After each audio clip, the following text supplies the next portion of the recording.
All right, it is your boy KEB, the boss from shiftermagazine.com, as well as the morning shift on CHUO 89.1 FM. And I'm here with a very distinguished guest, someone that I've been kind of watching from a distance, doing his thing in the Canadian media landscape and the hip hop landscape. He is Friday, also known as Ricky Dred. He is a longtime rapper, manager, and executive producer in the Canadian hip hop scene since starting the We Love Hip Hop Network in February 2017. The now retired rapper has become a staple in the Canadian music scene.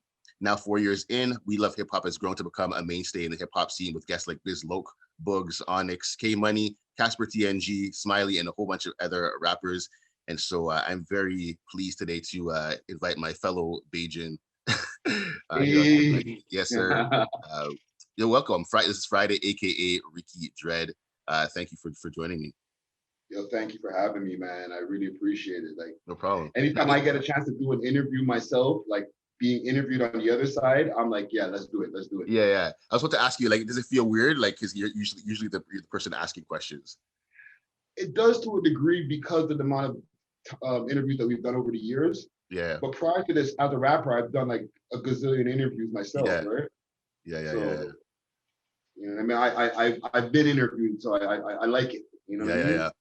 Now, for me, I love I love these kinds of interviews because I'm always kind of intrigued by the kind of architects in music. Like when I watch, like even watching like the hip hop evolution documentaries, I'm not always intrigued by the rappers. I'm always like intrigued by like the Jay Princes and the Diddy's and the Russell Simmons, like the guys who are kind of like the strategists and the minds behind it. So for me, seeing what you're doing in Toronto, I was like, okay, I need to pick this guy's brain a little bit and see like, see what's kind of in your mind there. So take me back to even shout out to Shad also for the hip hop of evolution. Yes. You know yes. Another Canadian rapper. That was a big move. That was a huge move for Canada as well. So that's yeah. So take me back to Montreal. Like I hadn't originally known that you were from Montreal. You grew up with a single mother. What was it like growing up in Montreal? What was your environment like just growing up in La Belle Province?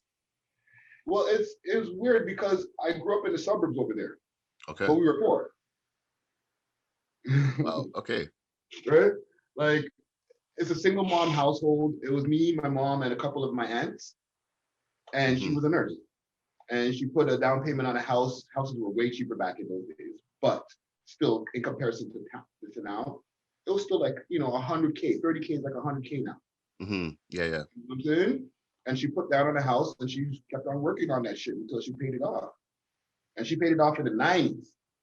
But at the same time, I wasn't as rich as the white kids down the block, or not rich, but we didn't have as much money as them type of thing. You know what I'm saying? Like we were just like the one black family in the neighborhood type of thing. Mm-hmm. And was there kind of temptation, like in your neighborhood, was there kind of temptation to get into like, get into the trouble and whatnot, or was it kind of just like a genuinely good environment?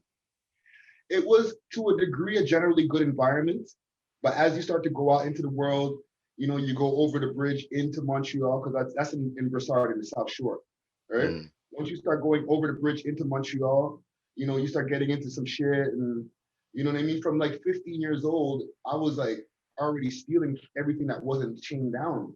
You know what I mean? And then from 17, I got my first experience in saying, you know what, I want to try to be a drug dealer. Yeah. You know what I mean? So even though I was in a household where there wasn't like a whole bunch of fucking hood stuff all over the place, because I wasn't able to have the same amount of things or have the things that everybody else had, I went to the fast route. Mm-hmm. And how did that upbringing kind of shape you? Like, say you the man like the person you became and the person you are today. Like, how did that environment, even say growing up with a single mother in Montreal, like how did that environment shape you today? My mom was the perfect example of how to do things if you strive. If you push, if you put the work in, then you'll get whatever you want, right? Because as I said, she was a single mom, nurse, and she put a down payment on a house, whatever way she could, you know what I'm saying? Loans, whatever. And she worked and worked and worked and worked. So I'm watching her as an example, right? She's bringing people in from Barbados to stay at our crib. and stay in the basement. And I'm doing like, and I'm pretending when immigration comes by, I don't know who you're talking about. They ain't here. Mm-hmm. You know what I'm saying? So she taught me like, yo, you can bring people together. Once you put yourself on, you can help others. So she put herself on by buying a house, and then she started helping other people by letting other people stay in her house from Barbados, from Guyana, from all over the place. You know what I'm saying? Mm-hmm. So now I run a company where yes, a lot of this benefits myself as well. We're doing a solo interview, but I have a whole team, Mm-hmm. and we all benefit. Yeah. So I got that from home. Mm-hmm. Okay. And so take me forward now to, I mean, you've kind of taken the Joe Budden route to getting to where you are. Like you started out as a rapper, now you're kind of doing the content creation. Tell me how did you start actually, you know, as an artist? Like how did you become an MC? Wow, I was rapping from like the early 90s, right? From when I was a young boy, my mom used to bring me back and forth from to New York, right? New York is like 6 hours away from Montreal. Right? It's way quicker to get to New York City, than it is when you're over here in Toronto. Mm. The border's right there. We used to go to Plattsburgh, which is just right across the border, just to do grocery shopping and then come back. So as soon as like school would break, my mom would bring me to New York, 3-4 times a year. So I'm soaking up hip hop culture like crazy over there, right? So the first time I decided I wanted to be a rapper, I was in the Bronx with my cousins, right? And from there, I'm like, you know, it's just a dumb little quick story where it's like, I'm in a cab with him. The cab driver, you know, we're talking about some girls, and the cab driver tells me, yo, you want to get a girl? You tell them, listen, beautiful girl of my complexion, take a look in my direction. And me and my cousin were like, oh, he rhymed that shit up. And then I went back to his crib and I started rapping, man. I started writing rap and I never stopped. Well, I stopped now, but from that time I never stopped. And I think that must have shaped your. I watched on your video for Amir, and you kind of have that New York vibe in the way that you kind of spit there. Yeah, but that's also a product of Canadian dick riding. Sorry, my language. Mm. Because we're only now in a time where we're embracing our own identity, where we could say "wagwan" and demand them, and we're using that, in our raps. Yo, we slap him, hitting him with the "ae," and that's a hot bar. Where before we were fixing our mouths, yo son, and doing all this shit, and we live here, fam. Girls come to Toronto for caravan, and we're pretending we're American so that we could slap it. Like, wagwan, fam. Like, you know what I'm saying? This is what we were doing before. We're guilty of it. You know what I'm saying? Yeah. So I wasn't the only rapper who actually sounded like that back then. A lot of the rappers were trying to act like they were American. Yeah. I mean, Cardinal was he was one of those ones that was like trying to do the Jamaican Toronto thing. But it's like, I don't think that was appreciated, but the sound wasn't appreciated, I don't think, as much back then. Whereas now I think we appreciate the distinct, like, Toronto Canadian, And Americans weren't ready. It was weird to them. Yeah. Like, you listen to like a Bacardi slang, you're like, what, if you don't know it, you're gonna be like, what's that? Yeah. And I seen the proof was there, because they tried to bust it in the States. And the only time that Cardinal really caught one is when Dangerous dropped. Exactly, yeah. He caught a bunch of them for us. But over there, when they were playing them on BET and stuff, I remember he was on 106 in Park, and one of the little girls was like, he's like a Jamaican P. Diddy, or he's like a Jamaican Puffy. Yeah. Because they couldn't break it down, like the slang and all that. You know what I'm saying? It was hard to digest it at the time. Drake made it cool to use our own slang. Don't ever get that twisted. Exactly. Now, you talked a little bit about, like, the fact that you did step away from rapping. Like, what led you to the decision to say, I'm gonna hang it up now as a rapper? I'm having way more fun being a podcaster, my G. I ain't even gonna hold you. Rapping takes work. Yeah. Okay. No matter how much the fun part of making a song is, getting it to the people's ears and then going from the land of obscurity to being known is a lot of work for a rapper. You know what I'm saying? You got to do the promotion. You got to be in people's face. With social media now, you got to be posting on a regular basis. And it's hard to have content when you're just a rapper. Yeah. You know what I'm saying? I tried rapping for 20 years. I made a little bit of money, but I didn't make a lot of money. So as soon as I started podcasting, and yes, you mentioned with Joe Button, he's a big influence of mine. Yeah. You know what I mean? I'm not going to be the one who acts like, no, I didn't get the blueprint from Joe. Of course I got the fucking blueprint from Joe. Mm-hmm. I was listening to Joe Button podcast before we started ours. They started 2 years before us. You know what I'm saying? And I'm like, yo, he sounds like he's having a great old time. And rapping costs a lot of money. So after a while, I was like, you know what? From, I guess, the first few months, maybe 6 months into the podcast, I was like, I don't feel like releasing this music that I recorded over the last few months. And I just started focusing fully on making content. Mm-hmm. And I feel like it's the best decision I ever made. Okay. Now, your moniker as a rapper was the Sober MC, referring to your 10 years of sobriety, and congratulations on that. Sorry, that's just one part of the rapping, because I spent multiple years of rapping being a drunk, crazy person. Okay, so that was okay. So this is like your okay. So the Sober MC is kind of like your transition to more of like a positive. No. No. I talked my shit on this when I was sober too. Okay. My rap, and this is why I relate to a lot of the people that we interview. I was a gangster rapper too. I rapped about how much drugs I used to sell. You know what I'm saying? Yeah. I rapped about how many guns I used to fucking be around and how much times I've been in really fucked up incidents. And, you know, I rapped my life. Mm-hmm. Right?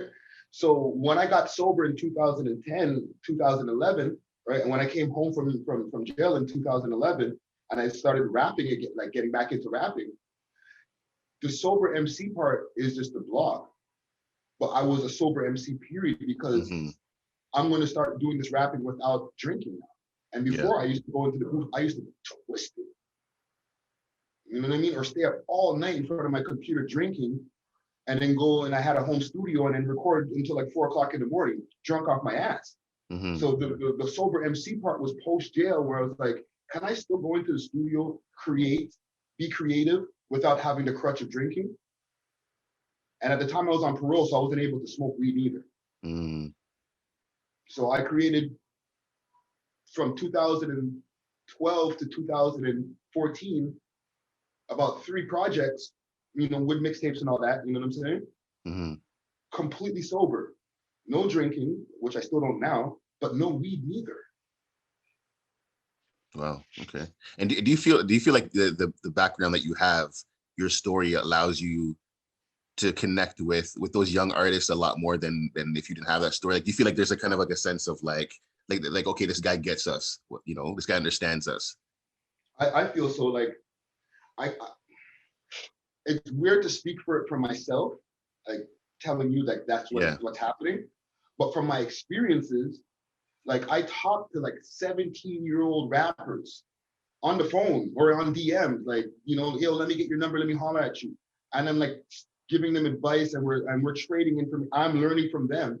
Mm-hmm. But I feel like the only and I know a lot of older heads that they don't want to listen to. You know what I'm saying? So there's 2 different things. I feel that because of my experiences, yes, they do listen to me. Mm-hmm. You know what I mean? I've been on range.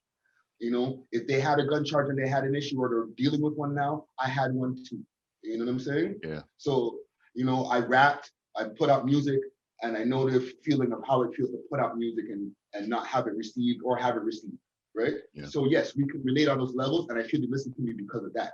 Mm-hmm. But on the other end, I feel also they listen to me because I come at them with respect. Mm. I don't talk down on these guys, bro. Respect them. You know what I mean? A lot of them make more fucking money than us. True. You know what I'm saying? So when we're like, yo, you guys should be doing it like that. No, you should do this. You know what you should be doing? These choices of words that we're using in the beginning of our sentences are making your ears go like this. Mm. You know what I'm saying? And if it's for the audio, I close my ear holes. You know what I'm saying? Yeah.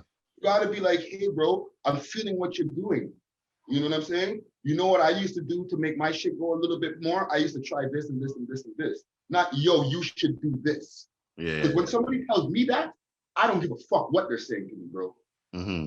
Because I'm already doing all right. So when you tell me you should do this, you might have good advice, but the way you present it to me, I'm already off. So that's why I feel like I connect with young people. Mm-hmm. So talking about that time, like you went to jail, as it February 2010, and that kind of became like your turning point. Like, why do you feel like it took? Like, why do you like what happened during that moment? Like, what happened during that experience that made you want to say, like, okay, I'm gonna get sober, kind of change things around? Well, this is a documented story that is out there, but what happened with me is to do all the criminal activity that I got away with. I got busted because there was a fire in my house that was happening, and I was too drunk to wake up and put it out. So when the firemen came and the police came and saved me, they found cocaine on the counter, and they took me to the police station, and then they said, "We're going to go back to your house. We found what looked like cocaine on your kitchen counter. If we go back to your house, are we going to find anything else?" And I was like, "Nah." 2 hours later, they came back. "What about a load of 45 that we found inside of your computer tower?" Mm-hmm. Right?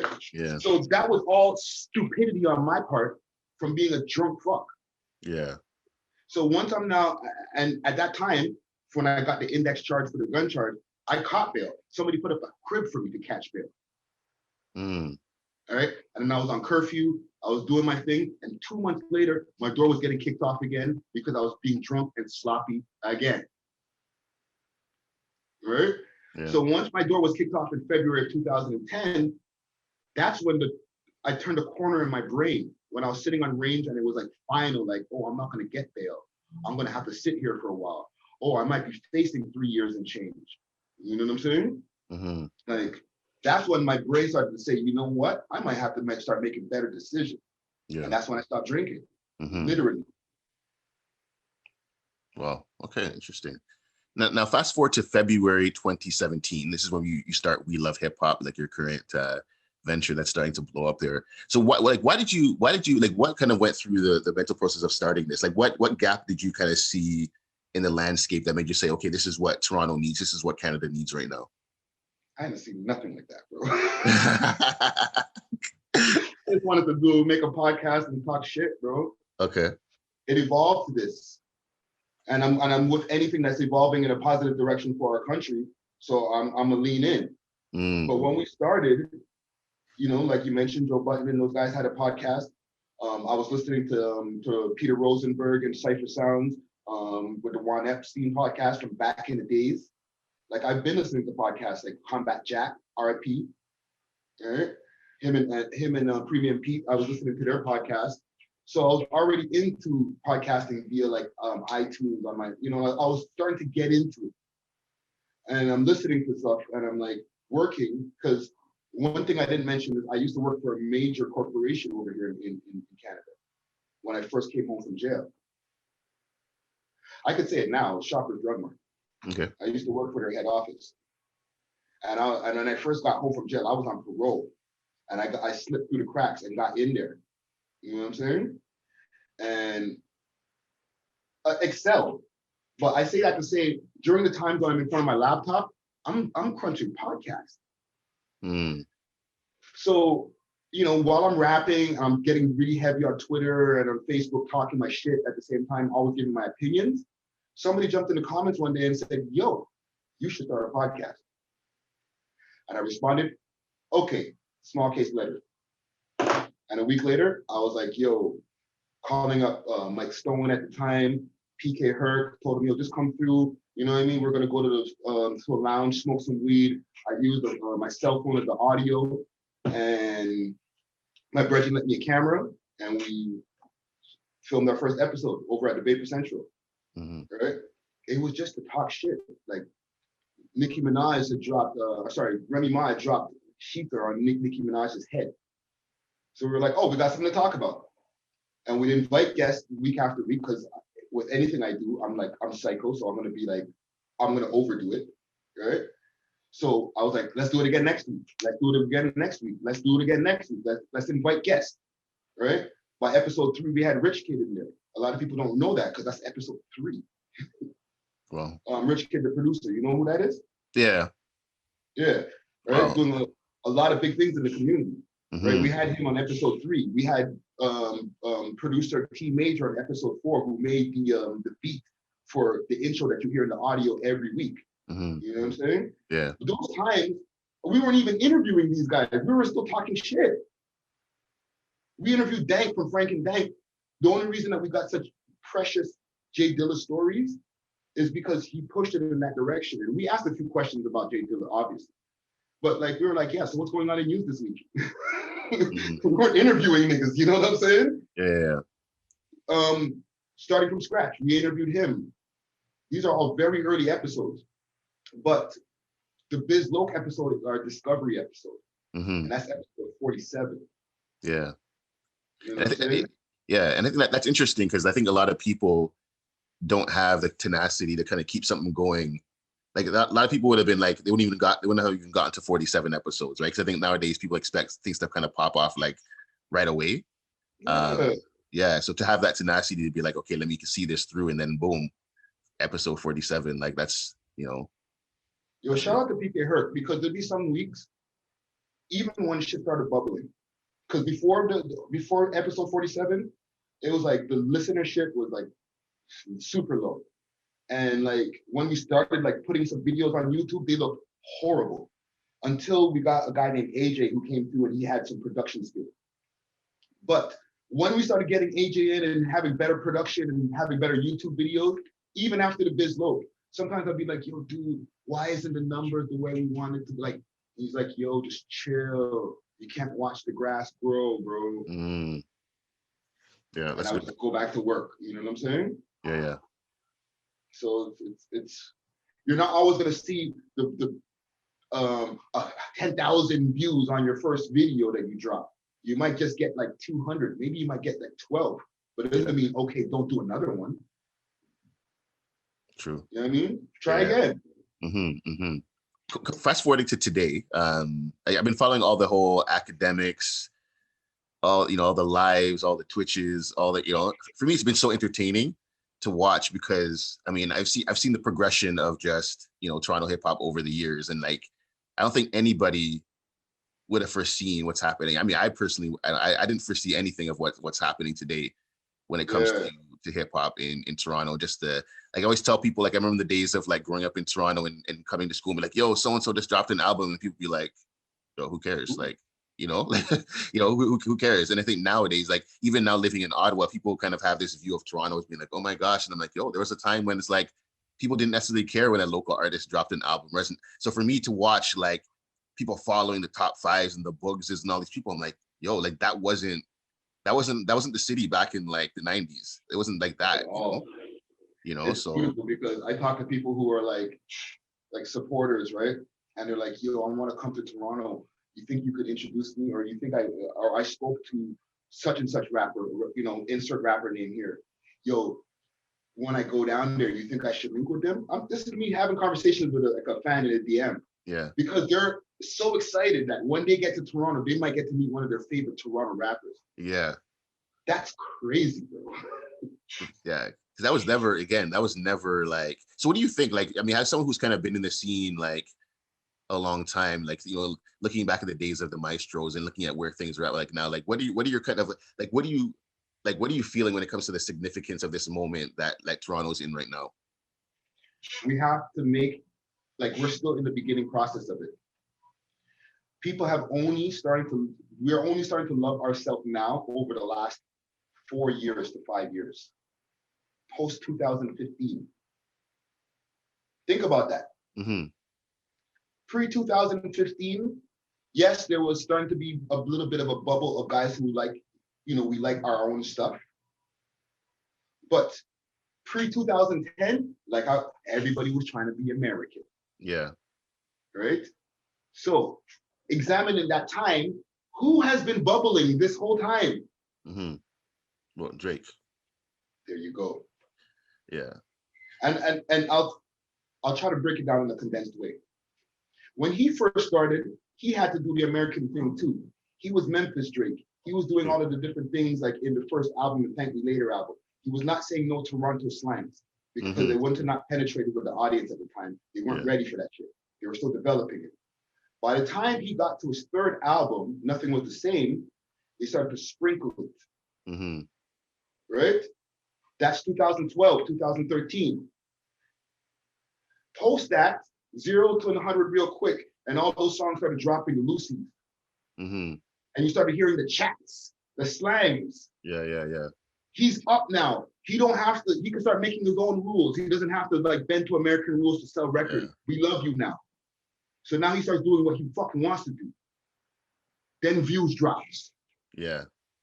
And Views is only, it's a Toronto based, he said it before, this one is for my city. Yeah, and it's so funny because a lot of people, I still have a lot of people that don't like Views. And I said to people, I'm like, if you're not from Toronto, Views doesn't hit the same if you're not from, like, there's a feeling that Views gives me that no album in the past few years gives me. And I'm like, I try to tell people, I'm like, yo, you don't fully understand that album unless you've spent time in Toronto. Like that album feels like Toronto. It sounds like it. Now imagine you're a kid growing up. We're 2021 now. So imagine you're 20 now. You went through the same wave where when you were like a baby, you didn't even know that we were trying to be American. But as you started becoming a teenager and Drake starts becoming the shit and he's talking like a fucking stout Toronto nigga, well, when I want to start rapping, that's what I'm going to do too.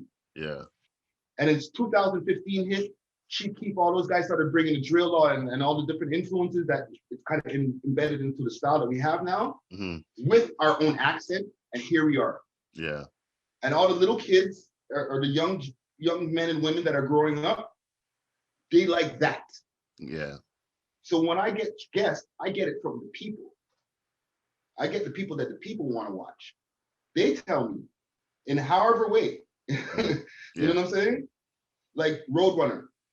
One of the reasons we interviewed him, besides the fact that he's hot on the scene, is because one of his supporters put on his music video in the place where I was working. They didn't it wasn't a random search.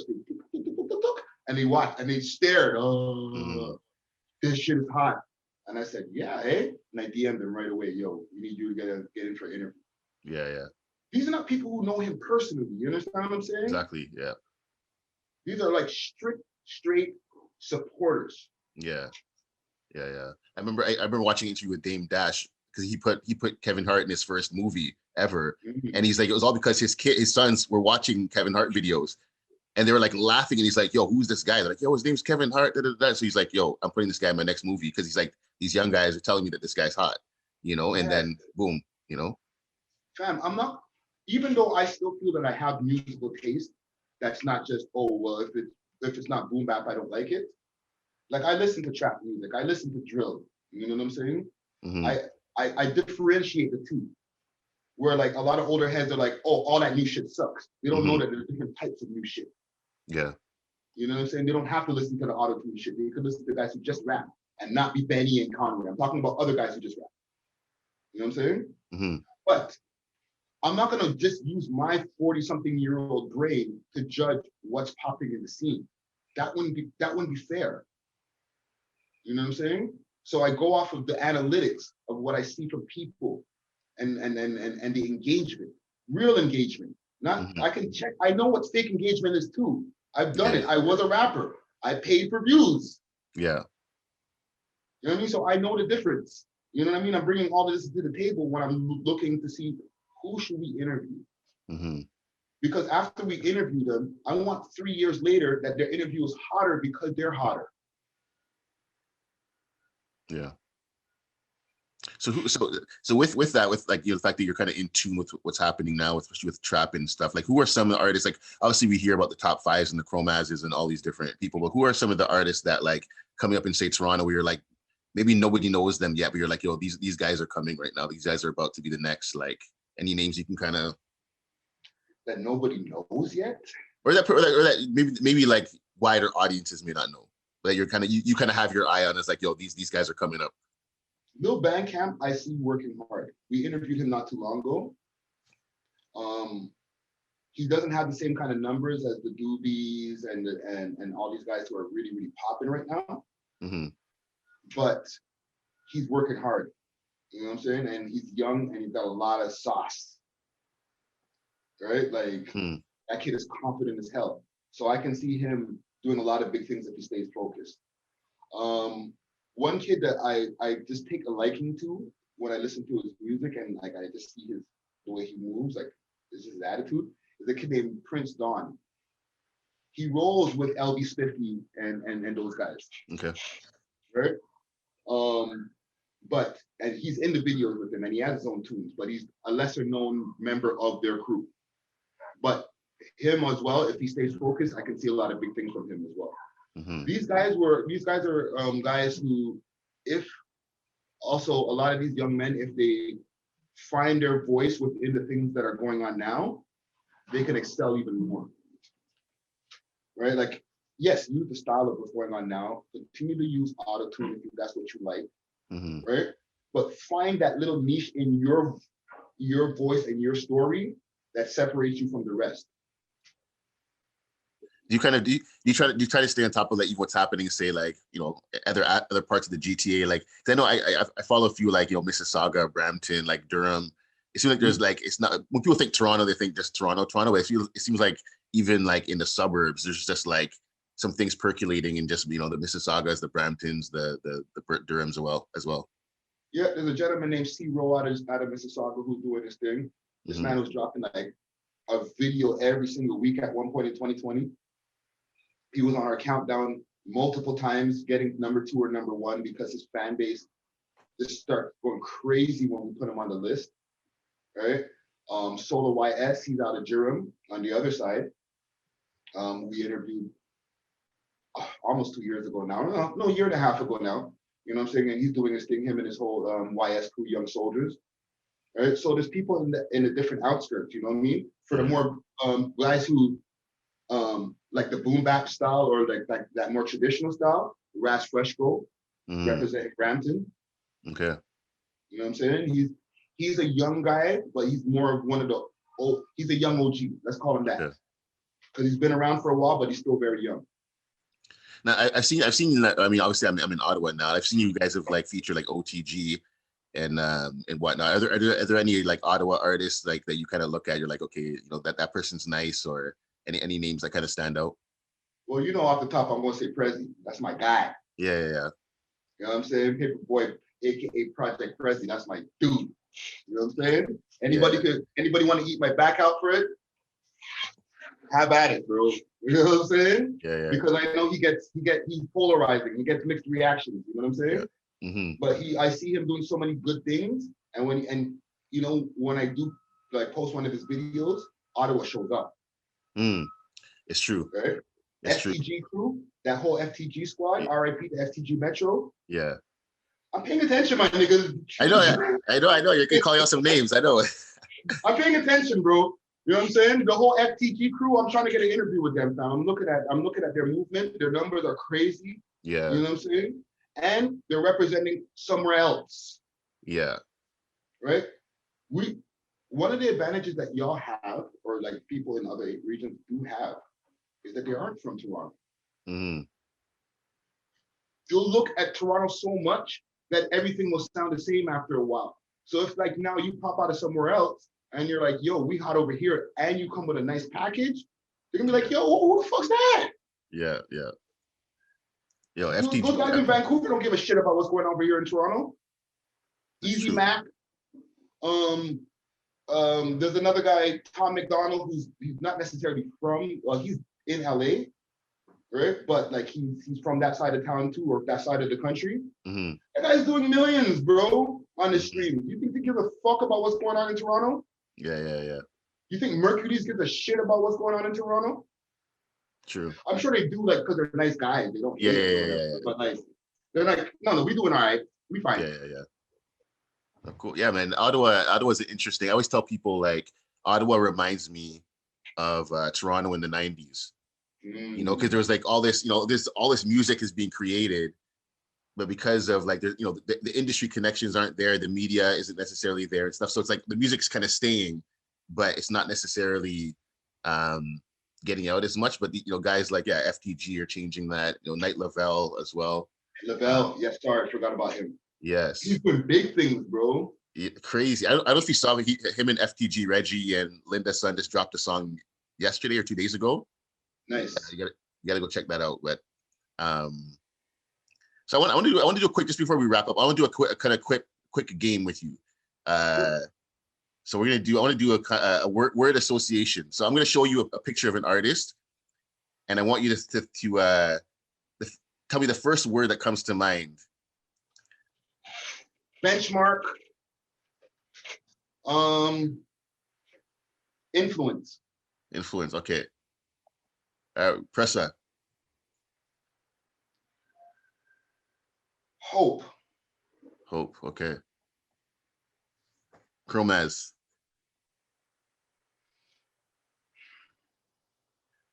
Star quality. Okay. Godfather. Godmother. Pioneer.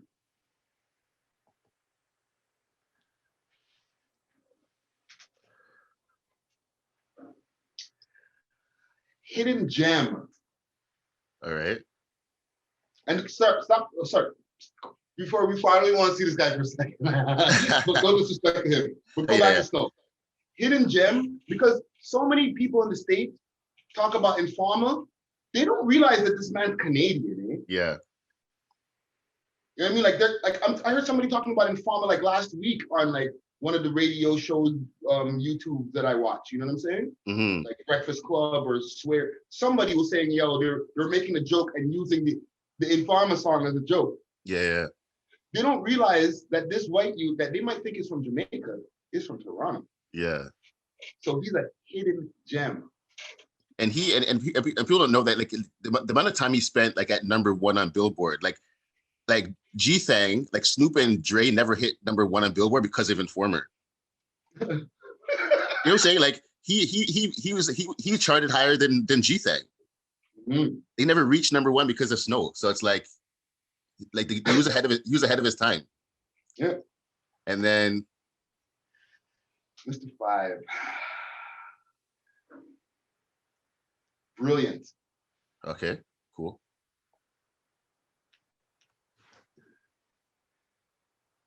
A lot. Okay. All right. Yeah, and no disrespect to Tory Lanez, because I rate his movement and what he's been able to do with himself. Yeah. But he's got a lot going on, and he's a lot. Right? Yeah. So I think because he's a lot is partially the reason why he has a lot going on now. Yeah. You know what I'm saying? Yeah. Without having to put a whole bunch of sentences in between. Mm-hmm. That's just let's leave it there. Because you're a lot, that's part of the reason why you got a lot going on right now. Yeah.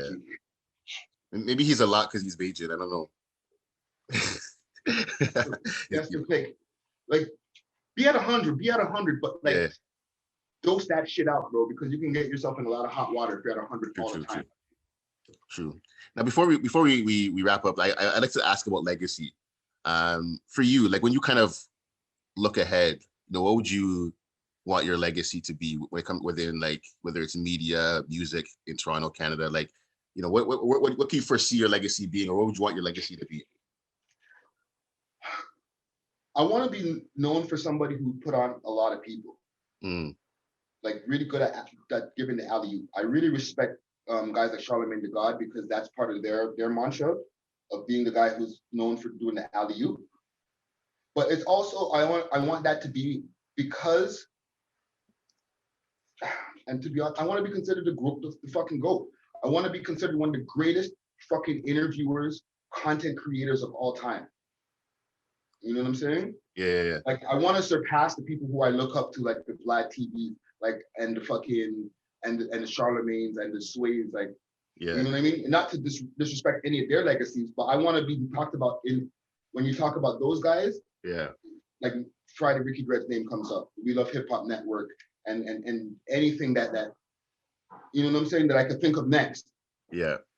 I want to be put in those conversations. You know what I'm saying? Yeah, I like that because I feel like when I ask people that, everyone kind of wants to give like the humble Canadian answer of like, oh no, I just want to like, I like hearing people someone Nah, say, man. you I know, want people to be like, yo, yeah, that nigga's like when people say, yo, he's like the Black Joe Rogan. Nah, somebody says, nah, fuck that, man. He's the Black Friday. He's himself. You know what I'm saying? Black Friday. I like that. I like that. I like that as a brand. You know what I mean? Like I like that. I like that. I don't want. I always want to be humble, obviously. Mm-hmm. You know what I'm saying? You know, if once you start drinking your own Kool-Aid, the shit's fucking end. Yeah. Right? But you gotta strive for greatness, bro, or you're just gonna stay in the same place. Mm-hmm. You know what I'm saying? Like we've been able to accumulate where we're doing like 5.6 million watch hours or whatever, watch minutes per month. Wow. You know what I'm saying? Wow. Right? Our subscriber base is higher than I've ever seen it. Mm-hmm. And I'm happy. But I'm not happy in the way where like, okay, now we can chill. I'm still looking at the numbers that Vlad does. And I'm like, nah, I'll be happier when we're doing that. Yeah. And once that milestone is reached, who else? You know what I'm saying? I look at different people who I admire as the different benchmarks. So once we're at these type of numbers, okay, what can we do now to like get these type of numbers? You know what I'm saying? I respect Millie Singh, Superwoman Singh. Man. She's bigger than all these niggas. Exactly. Yeah. She's been my benchmark. So if she's my benchmark, that means she has higher numbers in academics, Vlad, No Jumper, all of those put together. So I got a lot of work to do. You know what I'm saying? Mm-hmm. And aside from your legacy, like projecting forward, even just say Toronto, like 5 years from now, like where do you think Toronto will be like when it comes to like the hip hop? It's going to be the version of Atlanta that it wants to be. Yeah. Yeah. Where we're looked to as the place to get new artists. You know what I mean? And a lot of people's lives are going to be changed, where there's going to be a lot more millionaires that are floating around here just off of making music. And we're not going to get it from our own. Like we're going to have our own fan base that gets it. But I'm talking about the accolades. Like it's not because the Junos and all these different places recognize us all of a sudden. Mm-hmm. It's because it's like we've done so much fucking work ourselves, the kids, everybody that's out here doing their music and stuff like that, that we made them hear our shit. And now all of these different markets are tapping in and the millions and millions of dollars are coming. And those powers that be that I just mentioned will still act like it's not happening. Mm-hmm. You know what I'm saying? Yeah. While these guys are driving around in Maybachs with fucking $100,000 chains, not off of fentanyl and coke. It's interesting that you mentioned Atlanta, because I always feel I feel like if there wasn't the politics and this person going at this person and whatever, I really feel like Toronto would be rivaling, like it would be up there within Atlanta, I think, when it comes to just, man, like I mean, the talent's there, but I feel like just the buzz that's there right now. Like I feel like if there was more collaboration and less kind of like people going at each other, I do feel it would be like up there within Atlanta when it comes to just, its place in hip hop, Yeah, we just got to clean it up a little bit without cleaning it up too much. Yeah. And don't get me wrong, I love peace. Okay. I don't want nobody to lose their lives, especially over music. But we still need to keep that competitive edge. Right? If you guys are so passionate about going at each other because of music, keep that fucking energy. As long as it's not because you stole my pat, you shot my friend, you stole my girl, whatever different other bullshit reasons. It's just because, you think your song's harder than mine? Like, yes, keep that energy. And then, eventually you guys might do a collabo because like, you're like, if I'm going to have a banger that's harder than these guys, I'm going to have to collaborate with this guy. You know what I'm saying? Mm-hmm. But it's just that, like, that same energy that you would have that you want to shoot a nigga's face off, take it and go to the studio, bro. Mm-hmm. You know what I'm saying? And I don't care if you fucking go, I have raps where I'm going at fucking other rappers. Rappers have been going at rappers forever, but make it rappers going at rappers, not, oh, fuck you, I'm smoking your friend who doesn't even rap. Yeah. You know what I'm saying? Yeah, true. We're not gonna go back to the way that we used to rap, like not the style, but like the language that we were using, like not using dead ops and stuff like that. Yeah. But I used to love me some Dipset. Yeah. I love me some MOP. Baka baka baka baka baka. They're saying they're using that in the bars. Yeah. 2 bars just to go baka baka baka baka. And then I'm gonna tell a little nigga to stop. Oh, don't get so violent in your rap. Shut up. And then I'm gonna go back and listen to Dipset after I finish talking to him. No, that's not right. That's me being a hypocrite. Yeah. You know what I'm saying? Just keep. And they had their issues too. You know that all these rappers had their issues back in days too. It's true. Yeah. It just didn't have social media. You know what I'm saying? Yeah. Shit's going to happen. It's just the power that there's companies that are already signing guys who are talking about dead ops, fam. Okay. You're acting like the record companies are not cool with this, and they're not willing to give a $1 million. You know what I'm saying? Yeah. So we can't. I understand. Like, yes, we need to keep the energy of we need to stop this type of shit, but we can't be like the violence part. But we can't say change your music, change what you're talking about, change this, change that, because it goes back to what I was saying before. The way that we're starting our sentences to try to give people advice, it's not going to work. You know what I'm saying? Yeah. Add money to the picture, and then guys will start having way different focuses. True. That's true. You know what I'm saying? Yeah. So, yeah. When you look at like New York hip hop, like when people started actually making money, like, yeah, it changed the way people moved and whatnot. So you'll see way less deaths. Yeah. If all these guys who are going so hard were getting the ROI for the way that they're going. True. That's a whole fact. If anybody wants to doubt that, we can comment. We can have a whole DM me, Friday Ricky Dred. I'll stand on that, fam. Give that same guy who you think his music is too violent, give him $1 million and see how focused he gets. It's true.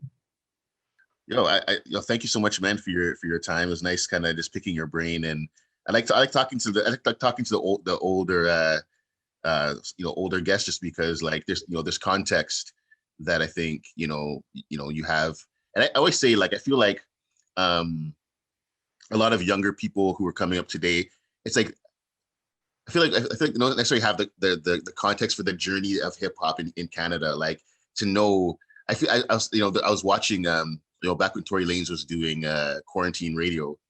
I was watching him hosting it, and Drake was in there, and The Weeknd was in there, and all of hip hop was like Diddy was in there, French Montana, and I was sitting back like, a guy from Brampton has the biggest thing on Instagram right now.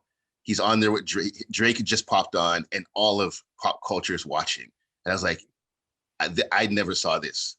You go back to like late 80s, it's like, I never saw this. And I feel like having that context, I think, gives you so much appreciation for what a lot of these young guys are doing today. We can have 50 Tory Lanez by 5 years from now. We can have fucking another 100 Tory Lanez by 5 years from now. All is rich. True. That's true. We could do it, man. We will do it. Once again, thank you so much for your time. This is Friday, aka Ricky Dred. If people want to find you on social media, where can they find you? My personal, all across the board, Friday Ricky Dred, DRED. I got a website where I actually do have the Sober MC blog. That's Friday, aka rickydred.com. For We Love Hip Hop, hit up our website, welovehiphop.ca. You'll be able to get to our Instagram, which is We Love Hip Hop Network. We started a Twitch that I'm going to stream around 6 o'clock today and run some music, right? So I'm running all Canadian music on the Twitch. That's nice. Twitch.tv/We Love Hip Hop. And 6 Views. That's something that we also do too. That's something that's under our umbrella. 6 Views Uncut is one of our podcasts that's underneath the We Love Hip Hop Network umbrella. It drops every Monday morning. Hit them up on Instagram, 6 Views TO, and on Twitter, same thing. And Zaylink, last thing, is a new show that we just developed It's hosted by a woman named Alize. It's all intimacy talk. People can send their questions, all that kind of good stuff. And they have and we have an Instagram for that, and that's the same link. ZAELINK. So all the social medias everybody needs. Perfect. Once again, this is Ricky Dred. Thank you so much, man, for your time, and I wish you all the best, man, with the empire over at We Love Hip Hop. Thank you so much, brother. Shift to